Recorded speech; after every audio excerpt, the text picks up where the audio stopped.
გაიხურა 25 წელი და გაიხსნა 26. პირველად მოხდა ისე, რომ ზუსტად ისე შევხვდი ახალ წელს, როგორც ამას ჩინური კალენდარი ისურვებდა. ეს სხვადასხვა ცხოველების წელი, რომ მოდის თითქოს ეს ხო ჩინური ჰოროსკოპის ტრადიცია. და ამ ჩინური ჰოროსკოპით ეს წელი ხო ცეცხლოვანი ცხენის წელია. და გუში მთელი დღე ცეცხლი მქონდა დანთებული, თან ორი ცეცხლი ერთი ეზოში, ერთი სახში თვითონ შიგნით და 12 საათს შევხვდი ცხენზე ამხედრებული. ანუ სრულიად დავიცავი ყველაფერი, ცეცხლიც მქონდა და ცხენზეც ვიჯექი. ეს იყოს რაღაცის კარგის მანიშნებელი, მოდით ასე ჩავიფიქროთ, რომ აი ესე რომ დაემთხვა ყველაფერი თან ძალიან სასიამოვნო და თან თითქოს ჰოროსკოპულად რაც მოდის ის მიუხედავად იმისა რომ ჩინურია ეს ჰოროსკოპი მაინც ჩავთვალოთ რომ რაღაცა სასიკეთოს მანიშნებელია და 26 წელს ყველაფერი ასე კარგად დაეწყობა და იქ მივალთ სადაც მივდივართ კოცების დამარცხებასთან მივალთ ამ წლის განმავლობაში მე კიდე მაქვს ასეთი ლეგენდა ახლა ესეც რამდენად გამართლდება თუ არა ეს ჩემი ლეგენდა ესეც შევამოწმოთ ფსიქოლოგებში არსებობს ასეთი რაღაცა პოსტულატი რომ თუ ვინმეს დაშორდი არასასურველს ადამიანთან შეწყვიტე კომუნიკაცია იმისთვის რომ ეს ადამიანი საბოლოოდ დაივიწყო გჭირდება იმ დროის ნახევარი რა დროც მასთან ქონდა ურთიერთობა ну რაღაცა 10 წელი თუ ქონდა 5 წელი გჭირდება რა დაივიწყო სადღაც 2019 ან 20 წელი იყო ალბათ ეს რაღაცა რომ მოვიფიქრე რომ რადგან ჩვენ საბჭოთა კავშირში 70 წელი ვიყავით ხა იქიდან ხო თითქოს გამოვედით და მაინც საბოლოოდ ვერ გამოვდივართ და ეს ჩვენი თან წარსული თან ამის კლანჭები რაშიც ვიყავით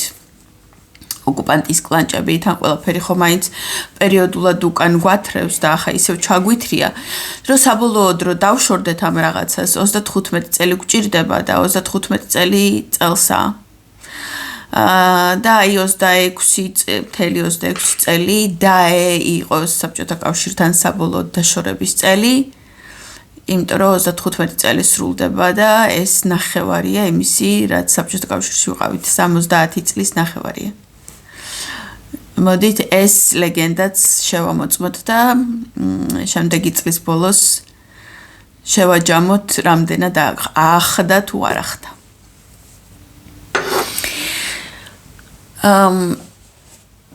წინა წლის დასასრულს, როდესაც ტრამპმა გაიმარჯვა, მე მქონდა ერთი ვიდეო ჩაწერილი ამ თემაზე, რომ რამდენად დიდი წვლილი ჰქონდათ ტრამპის გამარჯვებაში იუთუბერებს.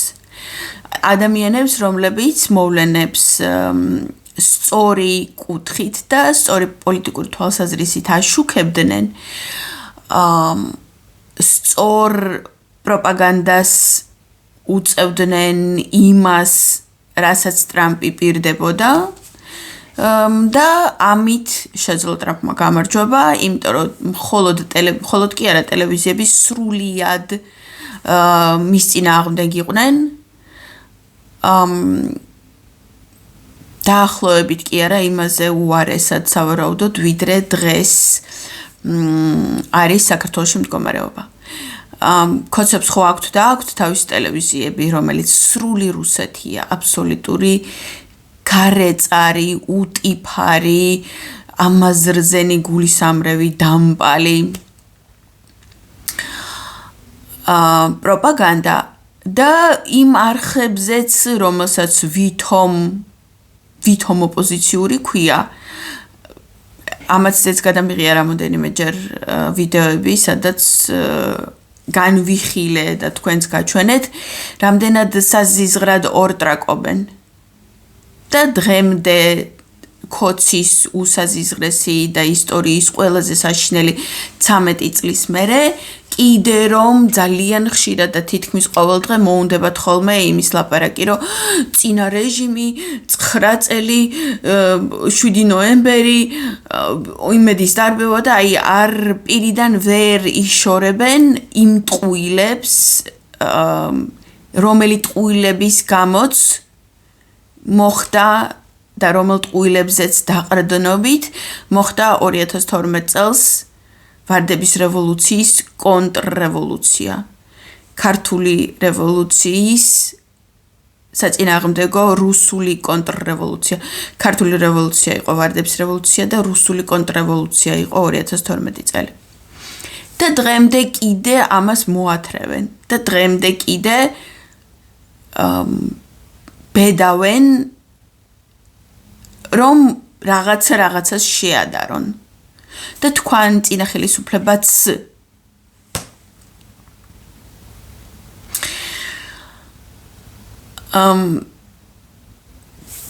თქვენ იცით როგორ პატივცემ საერთოდ ყველა ქართველ მებრძოლს უკრაინაში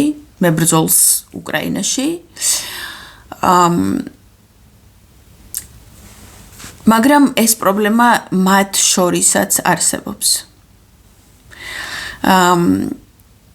გიორგი ყუფარაშვილი ძალიან დიდი ხანი სადღაც წელიწად ნახევარი ვცდილობდი რომ მომეწვია YouTube-ზე უარს არ მეუბნებოდა პირდებოდა რომ კი ჩაგეწერები ოღონდ თითქოს ვერ იცლიდა და რომ ვერ იცლიდა მე თვითონ ვუთხარი მერე რომ კარგი მეთქი მოდი დავხუროთ ეს საკითხი იმიტომ რომ მე ვხვდები რომ შენ უბრალოდ რაღაცებს მიზეზად იყენებ და რეალურად უარის თქმა გინდა მაგრამ ვერ ბედავ პირდაპირ რომ მითხრა უარი და ასე კულტურულად თითქოს მიშორებ და არ გასულა რაღაცა ერთი თვე უცებ ჩაეწერა YouTube-ზე თინა ხიდაშელის არხს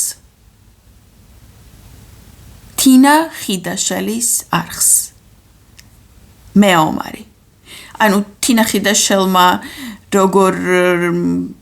როგორი ბევრი ბოროტება მოუტანა ქართულ ჯარს როგორ ბევრი რაღაცა გააკეთა იმისთვის რომ ჩვენ ნატო სტანდარტებს დავშორდეთ როგორ გაუხსნა გზა ჯარში შიგნით რუსეთის შეღწევას და ასეთ ადამიანის YouTube-ზე გიორგის მოუნდა ჩაწერა და ჩემთან არ მოუნდა, იმიტომ რომ რაღაცები, რასაც მე ძალიან პირდაპირ ვეკითხებოდი, ხისტად ეჩვენებოდა. არ უნდოდა საქართველოს დეოკუპაციაზე ლაპარაკი და დღემდე ესე გახსნილად ვერ ბედავს მაგაზე ლაპარაკს. არ უნდოდა მიშაზე ლაპარაკი. მიუხედავად იმისა, რომ ყუფარაშვილი მიშას დაცვის წევრია ყოფილი და დღეს აზოვშია და აზოვშიც ზუსტად იქიდან მოხდა და ისე მოხდა, რომ მიშას დაცვიდან წავიდა და 2014-ში როცა მარიუპოლი რუსებმა პირველად აიღეს კი არა თითქმის ჩააბარა მაშინდელმა უკრაინის პრეზიდენტმა მიშას დახმარებით შეძლო აზოვმა რომ 2 თვეში გაენთავისუფლებინა რუსეთისგან მარიუპოლი და მიუხედავად ამის ყველაფრისა მიშას პოლიტიკური წონით და მიშამ რომ პოლიტიკურად ძალიან ზეწოლა განახორციელა მაშინდელ უკრაინულ პრეზიდენტზე და მის გუნდზე რომ ამით შეძლეს მაინც არ უნდა მიშაზე ლაპარაკი და მაინც რაღაცნაირად ეთაკილება ეს და ეშინია რომ ნაცი არ დაუძახონ და რაღაცა მსგავსი და მიდის და თინა ხიდაშელის არხს ეწერება სრული საზიზღრობა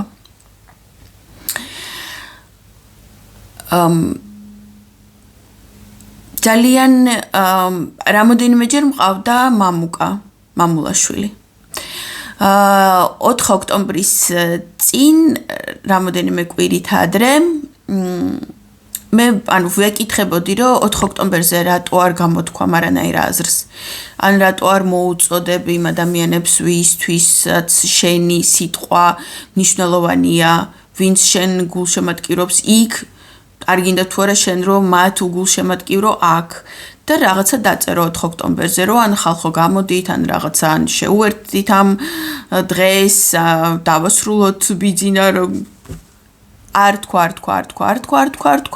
თავიდან ვიტყვია, მე არ თქვა და რო არ თქვა საბოლოოდ მე ძალიან ისე მკუხედ მივწერე რაღაცა, მაგრამ მიუხედავად ამისა, მაინც მესმოდა სადღაც რატომ არ აკეთებს ამას. იმიტომ რომ ძალიან ეშინია მერე კოცების პროპაგანდის, იმიტომ რომ ყველა მის ნათქვამს და ყველა მის სიტყვას კოცები მერე რაღაცებს აბამენ. და რაღაცა ტყუილებს იგონებენ და ვითომ ორგანიზატორობას აბრალებენ და ასე შემდეგ. კაი, მე ეს გავითვალისწინე და ახლა ნუ რაღაც არ მომეწონა, მაგრამ ისე საბოლოოდ არ გაუბრაზდი. და მერე 4 ოქტომბრის მერე 5 თუ 6 ოქტომბერი იყო უკვე რომელიღაც ტელევიზიამ აიღო მისგან ინტერვიუ. ტელევიზიამ თუ არა, შეიძლება ტელევიზია არ იყო და ის იყო ქრონიკა პლუსი ელისო კილაძეს გაზეთი. ზუსტად არ მახსოვს. და ეკითხებიან, კოცები გაბრალებენო, რომ 4 ოქტომბრის ორგანიზებაში მონაწილე იყავით თუ რაღაცა. ესო არ არისო ახალიო წინა ხელისუფლებაც იგივე მეთოდებით ებრძოდაო მოწინააღმდეგებს, პოლიტიკურ მოწინააღმდეგებს. და ნუ ამის მერე გადავწყვიტე, რომ მე ყოველ შემთხვევაში ჯერჯერობით მამუკასთან არ მინდა საუბარი. ეს წინა ხელისუფლებაც რო ვერ ამოიკერეს პირიდან. ჯერ ერთი და ძალიან მაინტერესებს მიშას დროს მამუკას ვინ და რა შეებრძოდა. და მეორე იმდენი სიბოროტის მერე, რაც კოცებმა ქართულ ლეგიონს გაუკეთეს. ყველა მათზე რუსეთს სრულ ინფორმაციას აწვდიან. აქ ჩამოსვლის უფლებას არ აძლევენ. ვინმე თუ მოახერხა ჩამოსვლა მაქსიმალურად რეპრესიებით დევნიან. და ამას ყველაფერს ადარებს, ნუ წინა ხელისუფლებაცო. კარგი მაშინ თუ წინა ხელისუფლებაც იყავი იქ და ვერ ჩამოხვიდე ვერასდროს. არ მგონია რომ წინა ხელისუფლებას შენთვის გადაადგილებაში ხელი შეეშალოს. და თეთრს შავისგან რო ვერ არჩევ. და აი ამ ტენდენციას, რომ თეთრი შავისგან ვერ გაარჩიო, შავს არ გაემიჯნო, ბოროტებას არ გაემიჯნო. აი ეს ყველაფერი დღემდე იმიტომ არის, იმის შიში რომ ვიღაცამ ნაცი დაგიძახოს. წამოგაძახოს, რომ აი შენ თუ რაღაცა კოცებში არ მოგწონს, ესე იგი ნაც ამას ყველაფერს საფუძველი დღემდე იმიტომ აქვს, რომ თვითონ ტელევიზიები არიან ასეთები. ვითომ კრიტიკული, კრიტიკულს რო ეძახიან თავის თავს. ვითომ კრიტიკული და ვითომ ოპოზიციური ტელევიზიები არიან ასეთები. და აი ეს ტრენდი დღემდე იმიტომ ცოცხლობს, რომ თვითონ ტელევიზიებში არსებობს ასეთი ტრენდი და ამიტომ საინფორმაციო ველიდან ეს ვერა და ვერ გავიდა და საინფორმაციო ველი ერთმანეთში ურთიერთობა რაღაცაზე ლაპარაკი ვერ გაიწმინდა იმ შიშისგან, რომ მე რო რაღაცას ვიტყვი, ნაც დამიძახებენ. მეგობარი მყავს ერთი და გუშინ წინ Facebook-ზე დავდე პოსტი, მიშას პოსტი გადავაზიარე, სადაც მიშა ამბობს, რომ ძალიან პოპულარულია მისი Facebook-ი და ამერიკული სერიალის რაღაც პატარა ნაწყვეტია მიბმული ამ ტექსტზე. გავაშიარე ეს და ვიკითხე, ვინმე მხარიცით ეს რა ფილმიდანაა მეთქი. და მეგობარი მომწერა inbox-ში, ანუ პირადში მომწერა ფილმის სახელი, ოღონდ ვერ დავინახე მაშინ, როცა მომწერა, გუშინ დავინახე და ვერ მივხვდი რაზეა საუბარი, პირდაპირ მხოლოდ ფილმის სახელი ეწერა. მეთქი რას გულისხმობ აქ, ანუ რამეზე ვლაპარაკობდით და იმის გაგრძელებაა თუ რას მელაპარაკებით ხო? იქო პოსტში რო იკითხეო. მერე პოსტის ქვეშ რატო არ მიპასუხე? ანუ უტყდება ადამიანს, რომ რადგან პოსტი მიშაზეა, იქ რო რაღაცა დაწეროს და ისევ ანუ რა ნაცობა დაებრალება თუ რა დაებრალება. აი ეს ფსიქოლოგიური ტრავმა თუ აი ეს შიში რო აგეკიდება რა ვიღაცის რაღაცა რა ქვია იმ სიტყვას? რაღაცას რო აგაკრავენ, იმ რაღაცას რა ქვია? დამაწყდა. იმიტომ არსებობს, რომ ტელევიზიები იქცევიან ასე.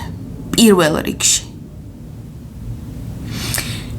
და როდესაც სუსი, აი რუსთაველზე ყველა ერთად რო ვიდექით და სუსი ავრცელებდა აი ამ ნარატივს, რომ მიშას პლაკატებით არ დადგეთ, თორე ყველა ვინც აქ დგას, ნაცებს დაგიძახებენ და ტელევიზია ამართლებდა ამას, რომ ხო, ნუ დადგებით მიშას პლაკატებით, იმიტომ რომ მე ყველა ნაცი ეგონებათ და ჭორებს მოიგონებენ თქვენზე და თქვენ ნაცები ხო არა ვართ ყველა და მოკლედ ხო და აი რამდენად საწყენია რომ ასეთი ტელევიზიები დაიხურებიან. ჩემი აზრით დიდი ტრაგედია ამაში არ არის. და რა განვითარდება, როდესაც ტელევიზიები დაიხურება, ახლა ამაზე ვილაპარაკოთ. ბოლო რამოდენიმე დღე ერთი კვირა ამერიკაში ძალიან დიდი სკანდალია. ბიჭმა, რომელიც 23 წლის არის, უბრალოდ იუთუბერია და რაღაცებს გამომძიებლობებს აკეთებს, ანუ გამომძიებელი ჟურნალისტია.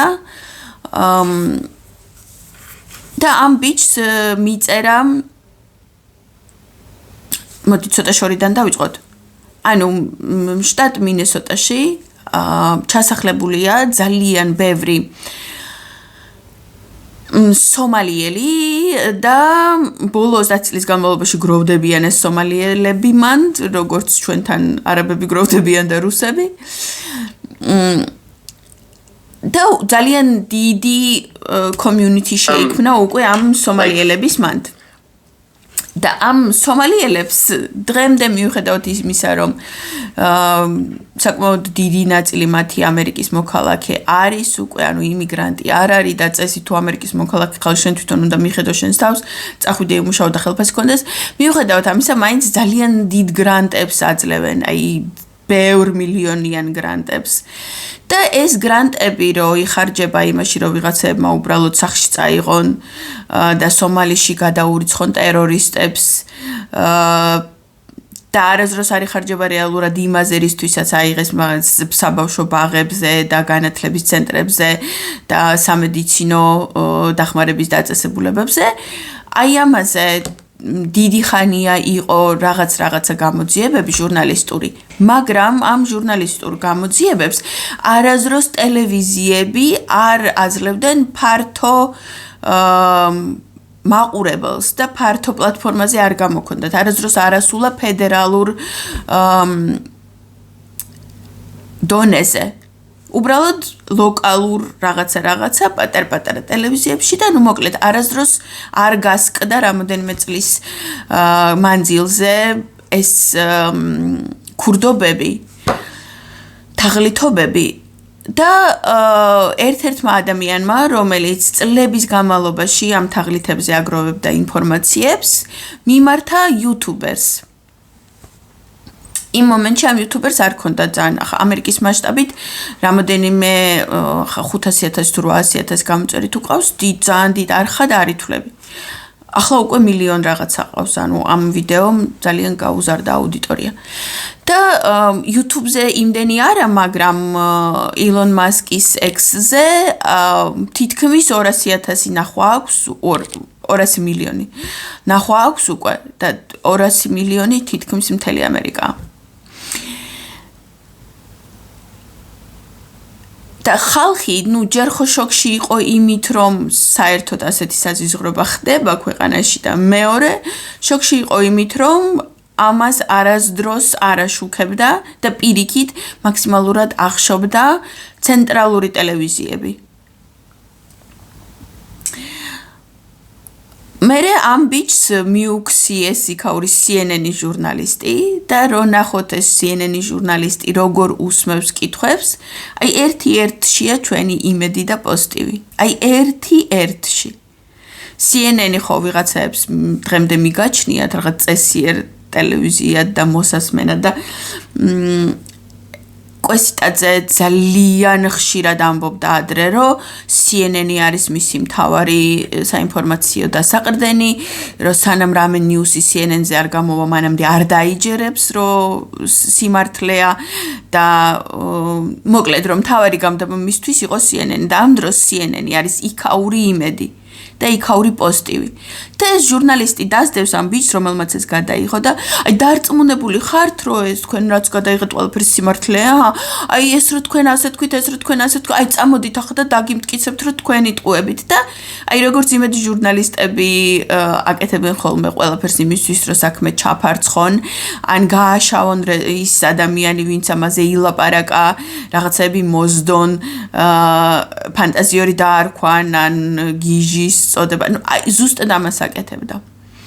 და ამისგან უფრო მეტად კიდე ერთნაირად შოქშია ხალხი, რომ ჯერ რომ რამოდენიმე მილიარდი წავიდა იმაში, რომ ამერიკის მოსახლეობა თურმე აფინანსებდა სომალიელ ტერორისტებს და მეორე იმაში, რომ რამდენად საზიზღრად იქცევიან მათი ტელევიზიები, რომ ამას ახაც ცდილობენ, რომ ჩაჩქმალონ.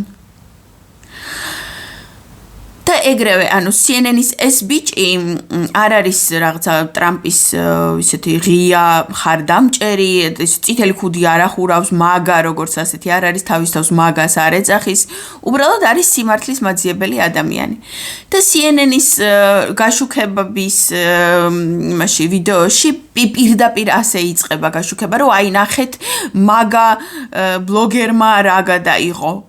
და აი ნახეთ მაგა ბლოგერი როგორ იწყა, ანუ მაგა ბლოგერი CNN-ი რო ვიღაცას მაგას დაუძახებს, ეს იგივეა, როცა ჩვენთან იმედი ვიღაცას ეძახის ნაცს, ან პოზიტივი ვიღაცას ეძახის ნაცს. ანუ არც მაგა და არც ნაცი რეალურად არ არის არაფრის დამაკნინებელი სიტყვა პირიქით. ნაც როგეძახიან, ეს შენთვის სიამაყის საგანი უნდა იყოს და ან მაგას როგეძახიან ამერიკაში, ესეც შენთვის სიამაყის საგანი უნდა იყოს. მაგრამ აი ეს ისე ვერ ვიხსენებ იმ სიტყვას. იარლიყი. იარლიყის მოწებება, რაღაცის იარლიყის მოწებება, ვისაც ეშინია, ნუ იმათთვის სოზიანოა. აი მე ძალიან დიდი იმედი მაქვს, რომ ჩვენთანაც საბოლოო ჯამში ამ პროცესამდე მივალთ. აი რომ ჩაიხშობა ეს ვითომ კრიტიკული, ვითომ გამომძიებელი, ვითომ არასდროს არც ერთ ამ ტელევიზიაში, აი რამდენი ვითომ სკანდალი და რამდენი ვითომ ტყუილი ხო გახეთქა იგივე მელაძის შაბათმა. მერე ანუ რა მოხდა, მერე რამე მოხდა, ამან მოიტანა და რატო ხდება ასე? ან გადმოცემა აქვთ იმ ტყუილის ისე, რომ ხალხში ეს არ იწვევს არანაირ არც სახშფოთებას, არც ჭკუიდან გადარევას და ხალხში ეს არ იწვევს ბრაზს და ამას არ მოსდევს ის, რომ ანუ იქ ახლა იმ ბლოგერმა რო გადაიღო ამერიკაში, ძალიან დიდი რაოდენობა ხალხი აღშფოთდა და იმ ორგანიზაციებს, რომლებიც იპარავდნენ ამ ფულს, მიუვარდნენ. ანუ არასდროს არ მომხდარა ისე, რომ მელაძის შაბათმა რაღაცაზე ილაპარაკოს და ხალხი მივარდეს. უმეტეს შემთხვევაში ყოველთვის ლაპარაკობს უკვე იმ დროს, როდესაც წარსულია. ანუ აი დღეს ვუყურე ერთი წლის წინანდელია და თითქმის ყველა ექსკლუზივი ნოდარმალაძის ექსკლუზივი ასეთია. აი დღეს რო ვუყურე, რომ აბას თუმანში ბიძინამ აიშენა, სახლები რო აიშენა, იმ სახლებს გაუკეთა ისეთი ღობე, რომელიც ვითომ კლდეა. და ამ ვითომ კლდეთი ჯერ ერთი და საშინელი დისკომფორტი შეუქმნა იქ მოსახლეობას ადგილობრივს. ძალიან ბევრი სადღაც გადაასახლა. ხალხი მანამდე ლამაზ ტყეს უყურებდა და ახლა ბიძინას კედელს უყურებს. აი ასეთან, ანუ ფანჯრიდან 2 მეტრში გიჩანს რაღაცა უზარმაზარი 500 მეტრიანი ბიძინას კედელი, რომელიც ვითომ კლდეა. გარდა ამისა, ანუ იქ გათხრების დროს აღმოუჩენიათ რაღაცა ძალიან მნიშვნელოვანი მნიშვნელოვანი ქართული ისტორიის ფარგლებში არა. საერთაშორისო ისტორიის ფარგლებში ანუ ალექსანდრე მაკედონიელის დროინდელი ძალიან ძლიერი ქალაქის ნაქალაქარი 4-ის ნანგრევები. ამ 4-ის ნანგრევებს თურმე ვეძებთ ძალიან ბევრი წელია. მე-20 საუკუნიდან ვეძებთ ამ 4-ის ვერასდროს ვერ გვიპოვია და ახლა ბიძინას ანუ რო თხრიდა იქ თავისი სახლისთვის აღმოჩნდა აი ამ ნაქალაქარის და ანუ კიდია ტიპს და ანუ გაანადგურა ისტორია არაძლევს რა თქმა უნდა არავის არ მისცემს იმ საშუალებას რომ იქ ახლა შეჩერდეს მშენებლობა რა ის შემოიღობოს გათხრები დაიწყოს იქ მუზეუმი ნუ მოკლედ შეიძლება ჯერ ერთი ანუ სწორი გათხრები რომ აწარმოონ აღმოჩნდეს რომ უმეტესობა ბიძინას საკუთრებაშია და ხა ბიძინა მაგას დათმობს ანუ როგორც საყდრისი აფეთქა ისე გაანადგურა კიდე ერთი არანაკლებ მნიშვნელოვანი ისტორიული ძეგლი რომელსაც ვეძებთ თურმე უკვე 10 წლეულებია. და ამას პირველი გადმოგცემს მაშინ, როცა უკვე ყველაფერი მოხდა. და როცა უკვე ვერაფერს ვერ შეცვლი. რომ აღშფოთდეს მაგალითად ხალხი და მივარდეს ახლა იქ. ბიძინას ის უკვე განადგურებული აქვს. ეს კედელიც უკვე აშენებული. ანუ კედლის შენება რო დაიწყო პირველი 1 და 2 მეტრი. ანუ მაშინ როდესაც ხალხის იქიდან გაყრა დაიწყეს. მაშინ რატო არ გამოვიდა ეს სიუჟეტი? მაშინ რატო გამოვიდა როცა ყველაფერი დასრულდა? და დარბიან ასევე ექსკლუზივები და ყველა ექსკლუზივი ისეთია, რომელიც ლაპარაკობს წარსულზე და არა იმაზე, ბიძინა ახლა რას აპირებს. დღეს რა უნდა? შესაძლოა დღეს რას აპირებს ახლა რა უნდა ისეთი რეპორტაჟი რო გამოვიდეს უკვე ხალხს იმდენად ყელში აქვს ამოსული ყველაფერი და იმდენად უძულურად გრძნობს თავს რომ ახლაც არ გაბრაზდებიან და არაფერსაც არ იზამენ მაგრამ ჩვენ ხო არ ვიცით როგორი რეაქცია გვექნება არასდროს არ გამოგვიცდია ეს რომ რამე აი ახლა აი ამას აკეთებს ყულებს რო აშენებდა ანუ ჩვენ გავიგეთ რომ ყულები ააშენა და იქ რუსული ნავთობი შემოაქვს იმის მერე რაც ნავთობი უკვე შემოვიდა ანუ რატო არ მოხდა ამის ფართო მასისთვის ცნობა მაშინ როდესაც იქ დაიწყეს და აი პირველი რაღაცეები რო ჩადგეს თუ ამოთხარეს შეიძლება სახალხი გაბრაზებულიყო მივარდნილიყო და დაენგრია მოკლედ ხო და აი ესეთი ვითომ კრიტიკული და ვითომ ოპოზიციური ტელევიზიები რო დაიხურება თუ დაიხურება მაშინ უნდა გამოიჩეკოს და აუცილებლად გამოიჩეკება აი ბიჭისნაირი კერძო პირები ამ ბიჭს ქვია ნიკ შირლი 23 წლის არის და გააკეთა ისეთი რაღაცა რამაც გადარია მთელი ქვეყანა არავინ მას ფულს ამაში არ უხდის. უბრალოდ ადამიანია, რომელსაც აინტერესებს სიმართლე და რომელიც როცა ეკითხებიან, იქაც ძალიან ბევრმა კითხა ისე როგორც ჩვენთან იმედი გეკითხება, ვინ გიხდის ფულს, ვინ დაგიქირავა, ვინ გაფინანსებს.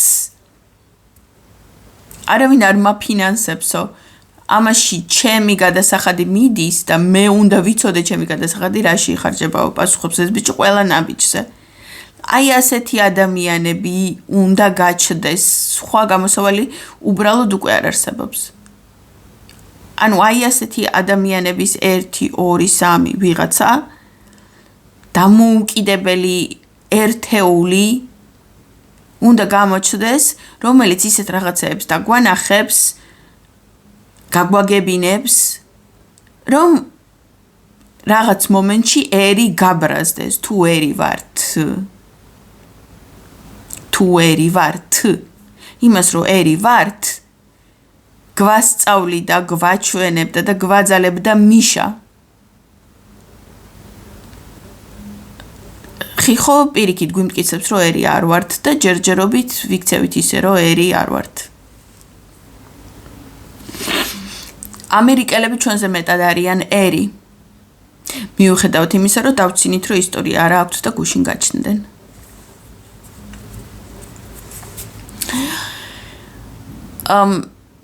გიგიმ 25 წლის ბოლო ეთერში სამშაბათს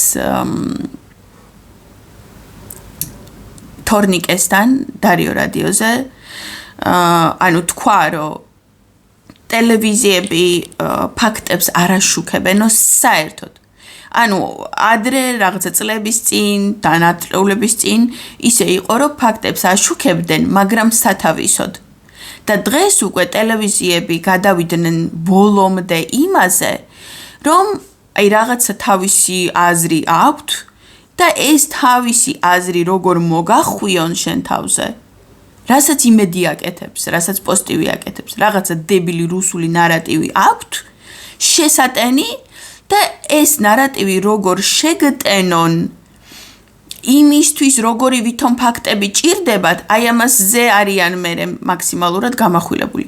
აი როგორც მოკლეს რაფალიანცი საწყალი ბავშვი.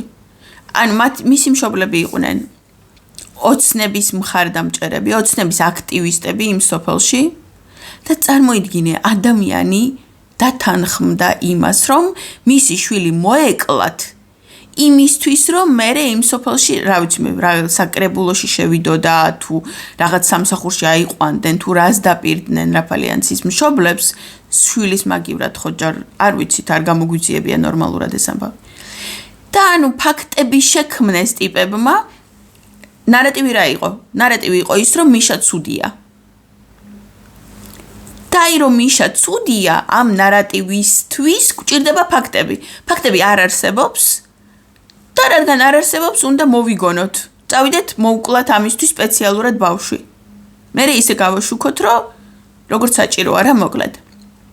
ყველას გახსოვთ ის მომენტი, რომ პირველად ტელევიზიები რომ მოვიდა, იყო რაღაცა ისეთი დრო, რომ შეიძლება ბავშვი ჯერ კიდევ ცოცხალია, რომ უნდა ავხადოთ იმ ქვევს თავი, რომ იქნებ გადავარჩინოთ და მშობლებმა იქ არ მიუშვეს ტელევიზია, იმიტომ რომ ელოდებოდნენ იმედს და იმედი რომ მოვიდოდა მერე ახდიდნენ და იმედი უკვე იმ დროს მოვიდა, როცა უეჭველი ყველა დარწმუნებული იყო, რომ ბავშვი დაიხრჩო. წარმოგიდგენიათ საერთოდ სიბოროტის დონე? ნუ ერთადერთი შეიძლება იმით დავიწყნაროთ თავი რომ ეს არ არის საქართველოში გამოგონილი. რუსეთში გამოგონილია და სამწუხაროდ ამერიკაშიც მუშაობს. და ამერიკის CNN, New York Times და სხვა დანარჩენები ამის ძალიან ძლიერი მაგალითია, რომ ერთ-ერთშია ახლა არ ვიცი იქამდე მისულან თუ არა რომ ბავშვი მოეკლათ სპეციალურად იმისთვის რომ ტრამპისთვის დაებრალებინათ.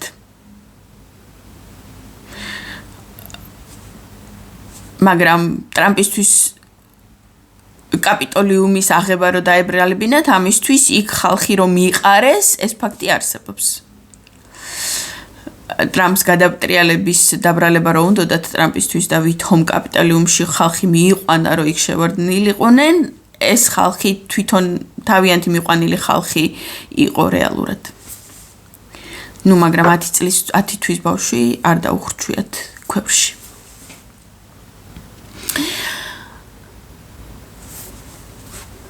და იმიტომ ამოუვიდა ხალხს ტელევიზიები ყელში, რომ არ აშუქებენ ფაქტებს, არამედ ფაქტებს ქმნიან იმისთვის, რომ შენ შეგტენონ ის აზრი, რომელიც მათ ჭირდებათ. აი თუ ხო გჭირდება ისეთი იუთუბერები, როგორც ეს ნიკ შირლია. მაგრამ მე პირადად გამოვდივარ ისეთი იუთუბერი, როგორც ეს ტელევიზიებია. იმიტომ რომ მე არ ვიქნები არასდროს ჟურნალისტი და არ ვარ ჟურნალისტი. მით უმეტეს არ ვიქნები გამომძიებელი. მე ვარ ადამიანი ზუსტად ის, რომელიც ფორმირებს კონკრეტულ პოლიტიკას, კონკრეტულ პარადიგმას და მინდა რომ ეს კონკრეტული პოლიტიკა და კონკრეტული პარადიგმა დაგაჯეროთ რომ სწორი არა მე მგონი ძალიან რთულია იმაში შემედავო რომ საქართველოს დეოკუპაცია სწორი რაღაცაა და რო გასაკეთებელია ანუ დაგაჯეროთ იმაში რომ ჩვენ ეს შეგვიძლია რომ ჩვენ ამას რომ ეს ადვილია ზოგადად ეს არ არის რაღაცა რთული ბაჩომ რო ილაპარაკა თენგოს ვაშა გადაცემაში 25-ში ხო დაიჭირეს ბაჩო მეორედ 26-ში თენგომ დადო ვაშა გადაცემას ჩანაწერი ბაჩოსთან რომელიც წინასწარ გადაიღეს და იქ ბაჩო ლაპარაკობს როგორი ადვილია რომ რეალურად ადვილია საერთოდ ხიხოს დამხობა უბრალოდ ჩვენ არ უნდა გვეგონოს ხიხო არ არის ხიხო კი არ უნდა გვეგონოს ისე კი არ არის რომ ხიხო ძლიერია და მოდი ჩვენ იმისთვის რომ საკუთარი თავები გავიმაგროთ და იხტიბარი არ გავიტეხოთ და პირიქით რაღაცა ისეთი ამაღლებული ხაზის შევიქმნათ განწყობა რომ მე შევძლოთ ამისთვის დავიჯეროთ რომ ის არ არის ძლიერი არა რეალურად ნამდვილად არ არის ძლიერი საერთოდ არ არის ძლიერი არის ქაღალდის ვეფხვი პუტინიც ასეთია და როგორც ჩვენ სულ ტყუილად გვეშინია ხიხოსი და სულ ტყუილად გგონია რომ აიმე ვერაფრით ვერ გადავაშენეთ ეს კაცი იმიტომ რომ რეალურად არასდროს არ ყოფილვართ ბოლომდე საქმის გამკეთებლები და ბოლომდე საქმის გაკეთებას არც სისხლის დაღვრაც კი არ დაჭირდება უბრალოდ ჩვენ რომ ვიყოთ გამკეთებლები აი გამკეთებელ ადამიანს ყოველთვის აქვს ეს შეგრძნება რომ გამოუვარასაც აკეთებს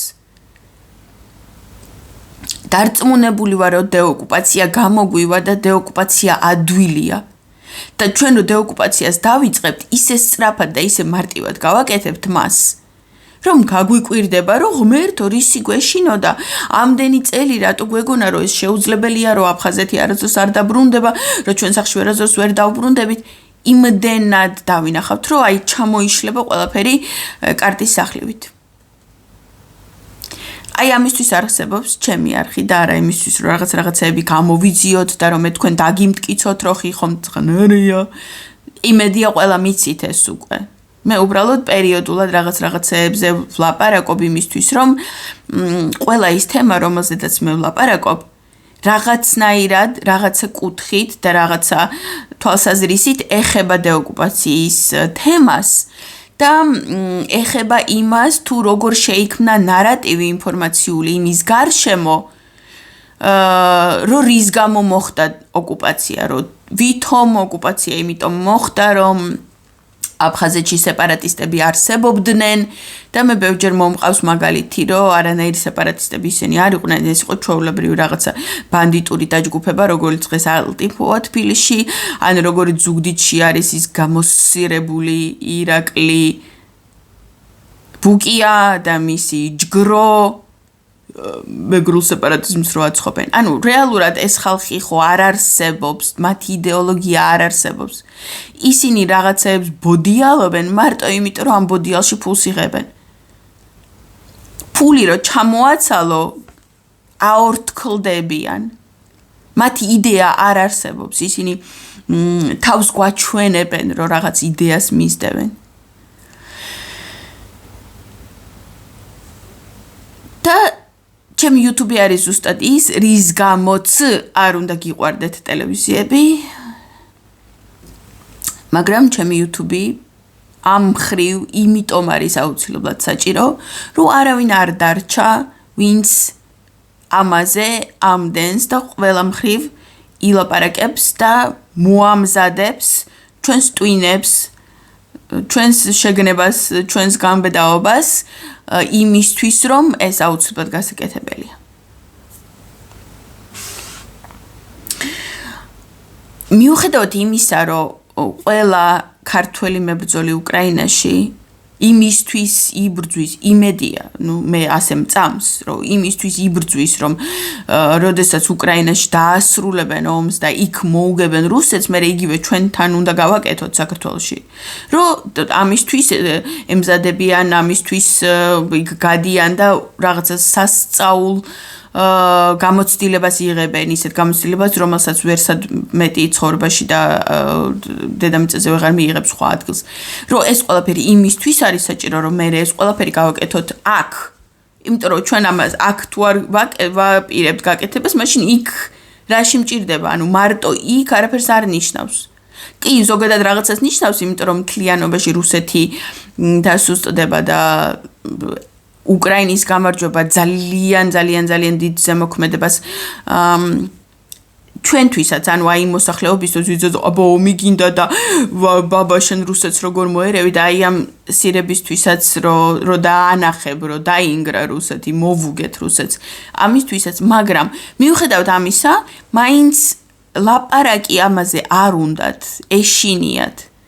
ვერ ბედავენ. დღემდე იყურებიან იქით, რომ აი ქოცი ამას რას ბუაბამს, მერე ჩემზე რაღაც პროპაგანდას ააგორებენ, იმას იტყვიან, ამას იტყვიან. ზურა ჯიბუტი, უკრაინაში იომა, ძალიან იომა. ძალიან ბევრი რუსი მოკლა, ორი ფეხი დაკარგა. დღეს რუსთაველზე დადის. პროტეზები აქვს, ორი ფეხის მაგივრად და პროტეზები დადის და იმასთანაც მქონდა მცდელობა რომ გველაპარაკა.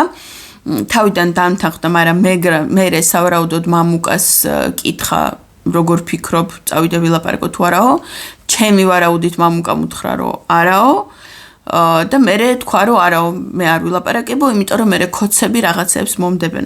აი ამასკენ, ანუ რომ იყურები იმისკენ ქოცი შენზე რა სიტყვი. რატო უნდა კონდეს ამას მნიშვნელობა? ეს შენ რეპრესიებისგან არანაირად არ დაგიცავს.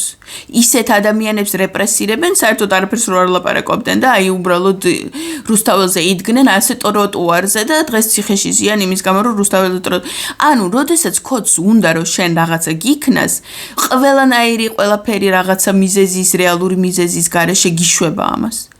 და რატო უნდა გქონდეს იმის შიში? ვაიმე მე ასე არ გავინძრე, ის ზედმეტი არ თქვა, ეს არ გავაკეთო, რომ მე ქოცურ პროპაგანდაში მოვხვდები. შენ თუ ამას ითვალისწინებ და ამაზე დაყრდნობით აკეთებ გადაწყვეტილებებს ის ქნა თუ ეს არ ქნა თუ ასე მოიქცე თუ ის მოიქცე, არ გამოდიხარ მეომარი ამ შემთხვევაში. ეს არ არის ბოლომდე საქმის გამკეთებელი ადამიანი. აი ეს აქვს ზუსტად ბაჩოს. მიუხედავად იმისა, რომ ბაჩოს უკრაინაში არ უომია. და საერთოდ ბაჩო ძალიან კი არა, საერთოდ არ ლაპარაკობს უკრაინაზე. ესეც ძალიან მომწონს მასში. მასში და ანიშიც.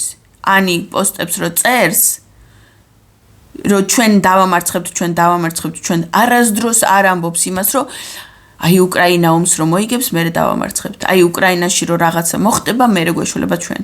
აი უკრაინა ხო ყველა ამას ლაპარაკობს. საქართველოში ყველა ლაპარაკობს იმაზე, რომ ჩვენ გვეშველება მაშინ, როცა მოიგებს უკრაინა.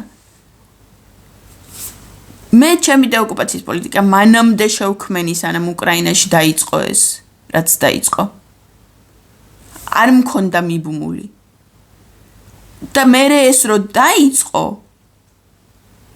მე ჩავთვალე, რომ ეს დამეხმარება და დამიჩქარებს პროცესს. მხოლოდ დამეხმარება და დამიჩქარებს. მაგრამ არა ის, რომ მე აუცილებლად ვარ იმაზე მიბმული, რომ უკრაინაში როგორ დასრულდება. აი ყველაფერი ამისთვის არსებობს ჩემი YouTube და პირიქით ტელევიზიები უნდა გძულდნენ იმისთვის, რომ რაღაცა ნარატივებს გტენიან და ჩემი YouTube იმიტომ არის საჭირო და იმიტომ უნდა ყავდეს ბევრი მაყურებელი, რომ სწორი ნარატივი, ქართული ნარატივი შეიქმნას და გავრცელდეს. თავიდან მე YouTube იმიტომ შევქმენი, რომ აფხაზეთში რო დავდიოდი, დღეში 250 ადამიანს ველაპარაკებოდი რაღაცეებზე და რომ მომბეზრდა ერთი და იგივე ლაპარაკი და ყველა მათ ტყუილზე, ყველასთან ცალ-ცალკე ლაპარაკი რომ მომბეზრდა, ამიტომ გადავიღე ყველა თემაზე მათთვის რუსულად ვიდეოები, დავდე და მე გავჩერდი. ანუ ცოტა ვიდეო იყო სადა 10 თუ 12 ვიდეო იყო, საკმარისი იყო იმისთვის, რომ მე დამესვენა, იმიტომ რომ როგორც კი რაღაცა თემა დაიწყებოდა, ვაგზავნიდი მიდი მეთქი იქ უყურე და მოკეტე ახლა. და მე ბოლოს უკვე ეს მოკეტე ახლას ლაპარაკიც არ დამჭირდა, იმიტომ რომ თავიდანვე უკვე გასაგები იყო, რომ არავის არც კი უნდა დაეწყო ჩემთან რამეზე კამათი.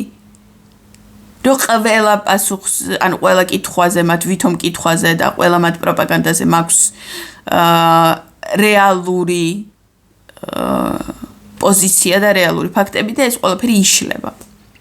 ხო და ამისთვის იყო ეს YouTube მაშინ სულ რაღაცა 200 გამომწერიც კი არ იყო, რაღაცა 100 გამომწერითაც კი მივაღწიე იმ შედეგს, რისთვისაც შევქმენი.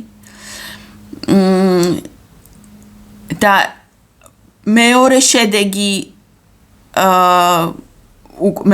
კი არა, ანუ მეორე მისაღწევი ამბავი გამიხდა მერე ის უკვე, როდესაც პოლიტიკა ჩამოაყალიბე, დეოკუპაციის პოლიტიკის პროპაგანდა რო მოხდეს ჩემი არხით და ამასაც უნდა მივაღწიო. ის პირველ შედეგი ძალიან მალე დაიდო, ძალიან მარტივი აღმოჩნდა, ძალიან ადვილად იშლება საერთოდ ოკუპირებულ ადამიანთან საუბრის დროს მისი ეს ყველა ტყუილი ძალიან ადვილად იშლება. აი 2-3 წინადადებაში всё აღარ არის. და მე ვერაფერზე ვერ ლაპარაკობს და მე რო ვერ ლაპარაკობს, ან ბრაზდება და მიდის, ან გეუბნება კარგი. ყველაფერში მართალი ხარ, მაგრამ ფული უნდა გადაგვიხადოთ, რომ დავბრუნდეთ. მეთქი არა. ფულის გარეშე მოხდება ეს ყველაფერი, მე არავის ყიდვას არ ვაპირებ. აქაც არა ვითომ არა ოკუპირებულ საქართველოშიც უნდა დაიდოს ეს შედეგი ჩემი არხის მეშვეობით. და ამიტომ არის ძალიან მნიშვნელოვანი. ყველას აქვს რაღაცა დონის ორტრაკობა. ტაბლიაშვილს ძალიან დიდი დონის ორტრაკობა აქვს. დარიო რადიოს აი სრული გადღაბნა. საერთოდ ვერ ხვდები რისთვის არსებობს დარიო რადიო. მარტო იმისთვის, რომ იქ ლევანს და გიგის უსმინო. მეტი არაფრისთვის, საერთოდ არაფრისთვის. დანარჩენი ყველაფერი რაც კეთდება მავნებლობაა. მავნებლობაა, იმიტომ რომ ძალიან დიდ დროს უთმენენ შმედერალისტებს. შმედერალისტებს ჯერ ხომ ანუ მთელი ამ პროცესის განმავლობაში მთელი წელი თორნიკეს ისე მიყავდა გადაცემები და გიგისთან საუბრის დროსაც კი ბედავდა ამას, რომ ისე ელაპარაკა თითქოს ჯერა, რომ სალომე ზურაბიშვილი ნამდვილი ოპოზიციის ლიდერია. და ყოველთვის როცა გიგი ლაპარაკობდა, რომ სალომე რა სალომე რო აი თორნიკეს და იქნებ ახლა ამას აკეთებს, ანუ ფედერალისტებზე როდესაც ლაპარაკობს გიგიმ რამოდენიმე გადაცემაში ფედერალისტები ძალიან გალანძღა. ხა გიგი ისე არ ლანძღება როგორც მე, ძალიან კულტურულად და უბრალოდ რაღაცებზე ლაპარაკობს, ანუ შეიძლება გალანძღვადაც არ ჩათვალო. მაგრამ როგორც კი რაღაცა ანეჭვის თვალით ლაპარაკს იწყებს ფედერალისტებზე, ან პირდაპირ ამბობს, რომ ავნეები არიან, თორნიკე აწყვეტინებს საუბარს. ანუ რატომ მოწონს და რა მოწონს ამ ბონძღბოკერიაში და უბონძღეს ჩერგოლელში და რანაირად შეუძლია რომ დღემდე ესენი ოპოზიციად ჩათვალოს, მე არ მესმის. ასევე ძალიან ბევრს ვეჩხუბებოდი მანამდე, როდესაც პაატა ზაქარიაშვილს დაათრევდა თავის ეთერებში და ამართლებდა და უამრავი ადამიანი ლანძღავდა, აგინებდა უამრავი რაღაცა ფაქტები დაუდეს იმის შესახებ, რომ პაატა ზაქარიაშვილი რუსეთის აგენტია და თავს იშტერებდა და მაინც აგრძელებდა პაატას დაცვას. არა ეს არ არის საკმარისი, რომ აგენტად ჩაითვალოს და ახლა ბოლოს გიგის გადაცემაში ისევ სრული დებილობა თქვა. გიგი ილაპარაკა იმაზე, რომ პროტესტში, ანუ რუსთაველის პროტესტს არ აქვს არანაირი ძალა, რომ რამე რეალურად შეცვალოს. რომ უბრალოდ არის და არის. დადიან, ოკეი, უხარიათ იარონ. და ანუ არც შმოპოზიციაში არ არის არც ერთი ძალა და ერთადერთი გამოსავალი გიგის აზრით არის ის, რომ თვითონ ქართულ ოცნებაში უცებ გამოიჩეკოს ისეთი პიროვნება, როგორიც მაგალითად გამოიჩეკა მიშა შევარნაძის პირობებში და შევარნაძის გუნდში, უცებ გამოიჩეკა მიშა, რომელმაც ეს დაამხო. და რო ასევე უნდა გამოიჩეკოს კოცებში ვიღაცა, ვინც კოცებს დაამხობს. მე არ მჯერა ამის და ბევრი არგუმენტი მაქვს, რატო არ მჯერა. მაგრამ და უცებ თორნიკე ეკითხებას რაღაცას, რომ ჩვენ რითი დავაჩქაროთო ეს გამოჩეკვის პროცესიო, შეგვიძლიაო რომ რამე გავაკეთოთო, აი როგორც YouTube არხსო და გიგი მარაო.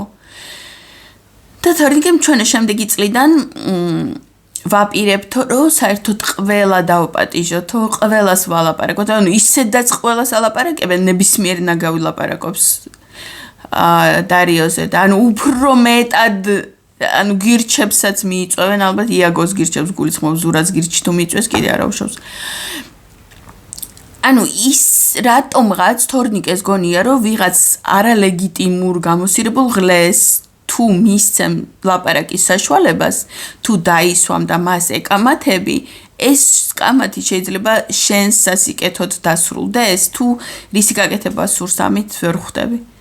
ანუ კოცები რომ მიდიოდნენ თორნიკესთან ალბათ დიდი სამოვნებით მიიწვევდა და ელაპარაკებოდა. ანუ თვლის რომ გამოსავალი იმაშია, რომ კოცებსაც ელაპარაკო და მათი სრული დებილობები და გიჟობები და რაღაცა არნახული ტყუილები და ყლე ნარატივები, რუსული კრემლისტური ზღნერობები უნდა მოისმინო და ამით რა? აი რა ამით მერე? არაფერი გარდა იმისა, რომ შენ მათ უზრდი აუდიტორიას. ამიტომ ვარ მე ძალიან კატეგორიული. ჩემთან ყველაფერი შავი და თეთრია. გარდა იმისა, რომ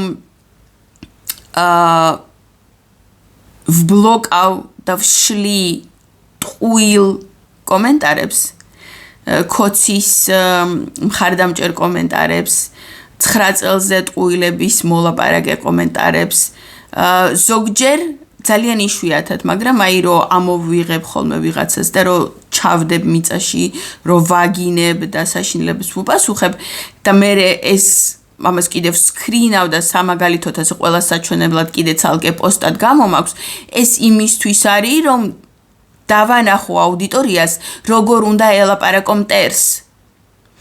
არ არის მტერთან ლოიალობა საჭირო, არ არის მტერთან ტუტუ იქნებაში დავილაპარაკოთ და მოდი ლამე გვეშველოს, აი ეს არ არის მტერთან საჭირო. და იმის გააზრება, რომ კოცი მტერია და იმის გააზრება, რომ 2012 წელი საშინელება იყო, ეს არ აქვს არც ერთ ოპოზიციურ არც არხს, არც YouTube-ს და მით უმეტეს დარიოს არ აქვს ტაბლიაშულს და ნუ სხვა YouTube-ები არც ვიცი საერთოდ. და ეს არის მარტო ჩემთან. მარტო ჩემთან არის ყველაფერი ძალიან მკაფიო, ყველაფერი შავ-თეთრი და შავი მიდის ქვესკნელში.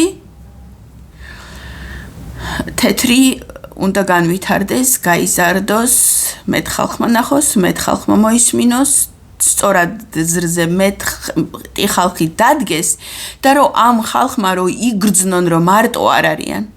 იმიტომ რომ შენ თუ ხარ თეთრის შავისგან ასე მკვეთრად და ხისტად გამყოფი, შენ მარტოდ გრძნობ ყოველთვის თავს, იმიტომ რომ ყველგან ორტრაკობაა.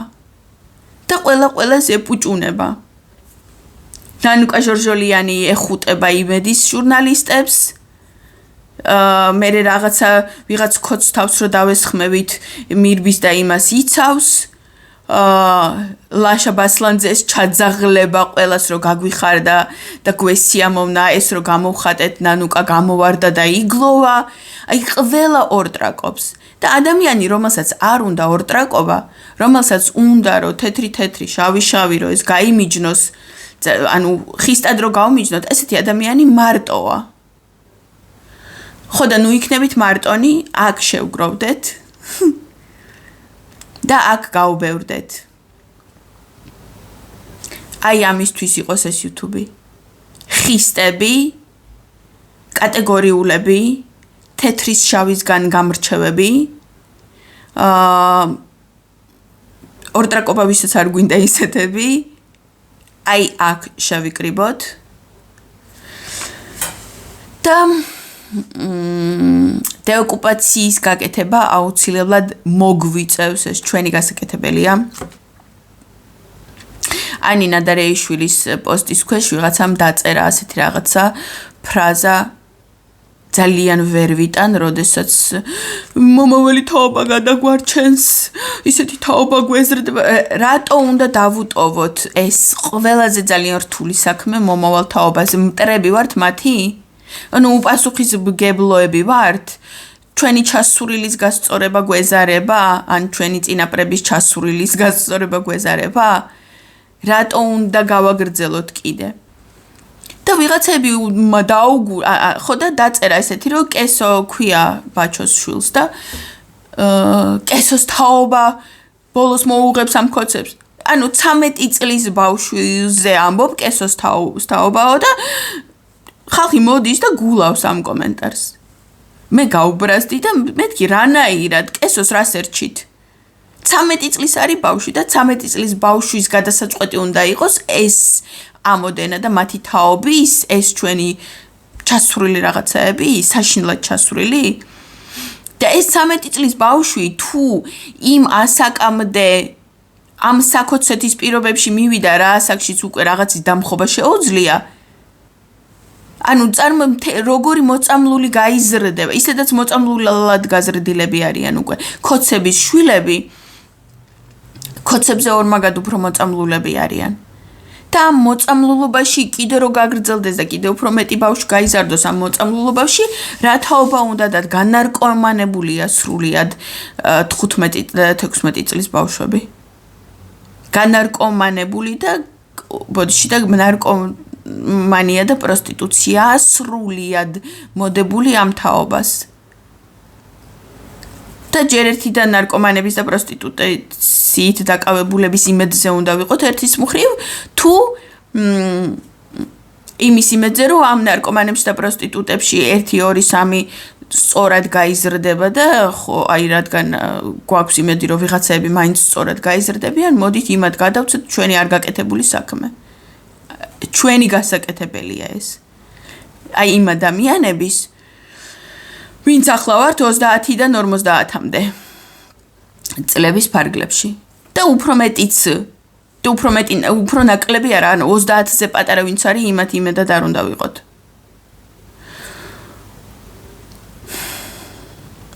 მოკლედ გავბევრდეთ გავიზარდოთ 4000 უკვე ვართ და მოდით შემდეგი წელი დავასრულოთ ისე რომ 6000 ვიყოთ როგორც მინიმუმ და რაც უფრო მეტი იქნება, მით უკეთესი იქნება.